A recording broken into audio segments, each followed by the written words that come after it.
Knowledge இல்லாம நம்முடைய வாழ்க்கையில சில பாதைகளை கர்த்தர் அனுமதிக்கவே மாட்டார். அப்போ இந்த ஃபர்ஸ்ட் நாளில் நமக்கு ஒரு பெரிய நம்பிக்கை வேணும். நான் எந்த பாதையில போனாலும் அதை யார் அறிஞ்சிருக்கிறாருன்னா கர்த்தர் அறிஞ்சிருக்கிறார். அதுவும் இந்த தேவ மனுஷன் சொல்லும் போது என்ன சொல்றாரு அப்படின்னா, நான் முன்பாக போனாலும் அவர் இல்லை, நான் பின்பாக கிரியை செய்தும் அவரை காணேன். அப்படின்னா இவரால முடிஞ்ச வரைக்கும் இவர் ஜெபம் பண்றாரு, இவரால முடிஞ்ச வரைக்கும் ஒரு உபவாசம் இருக்கிறாரு. யாரெல்லாம் என்னென்ன சொல்றாங்களோ எல்லாத்தையுமே கேட்கிறாரு. இப்படி பண்ணி பாருங்க, இப்படி பண்ணி பாருங்க, இந்த மாதிரி ஜெபம் பண்ணி பாருங்க, இந்த மாதிரி பொருத்தனை எடுத்து பாருங்க, எல்லாத்தையும் செய்யறாரு.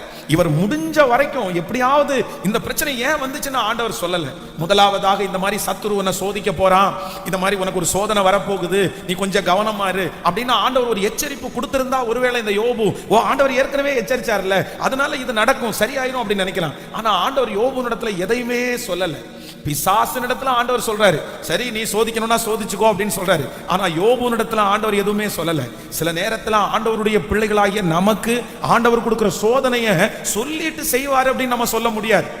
ஆனா கண்டிப்பாக ஒன்று நினைத்துக் கொள்ளுங்கள், அவர் எந்த சோதனையிலே நம்மை கடந்து போனாலும் அதிலே ஒரு நன்மையை வைக்காமல், ஒரு உயர்வை வைக்காமல் அந்த பாதையில ஆண்டவர் நம்மளை கொண்டு போகவே மாட்டார்.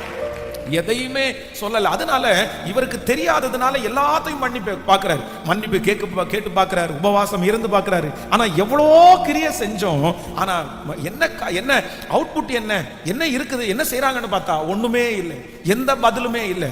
இன்றைக்கு இந்த சத்தத்தை கேட்கிற நீங்களும் ஒருவேளை ரொம்ப வெக்ஸ் ஆகி போய் அதுல தான் வந்திருக்கலாம். பாஸ்டர் நான் எல்லாம் செஞ்சு பார்க்கிறேன், எல்லாம் பண்ணி பார்க்கிறேன், இதுக்கு மேல நான் என்ன பண்ணணும், இதுக்கு மேல என்ன ஜெபம் பண்ணணும், இதுக்கு மேல எவ்வளவு அழணும், என்னுடைய கண்களில் கண்ணீர் கூட இல்லை பாஸ்டர், எல்லாம் போயிருச்சு, இதுக்கு மேல நான் என்ன ஒப்பு கொடுக்கணும், இதுக்கு மேல நான் எவ்வளவு ஜெபத்துக்கு போகணும், என்னென்னமோ உங்க மனசுல தோணலாம்.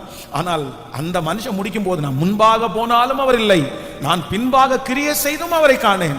ஆனா எனக்கு ஒரே ஒரு நம்பிக்கை இருக்குது, நான் போகிற வழியை அவர் அறிந்திருக்கிறார், அவர் என்னை சோதித்த பிறகு நான் பொன்னாக விளங்குவேன்.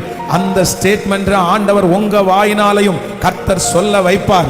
எவ்வளவு கிரியை செய்தும் நீங்கள் காணாவிட்டாலும் கர்த்தர் சொல்லுகிறார், நீ போகிற பாதையை நான் அறிந்திருக்கிறேன், உன்னை சோதித்த பிறகு உங்களை பொன்னாக விளங்க செய்கிற கர்த்தர். ஆமென். இந்த வசனம்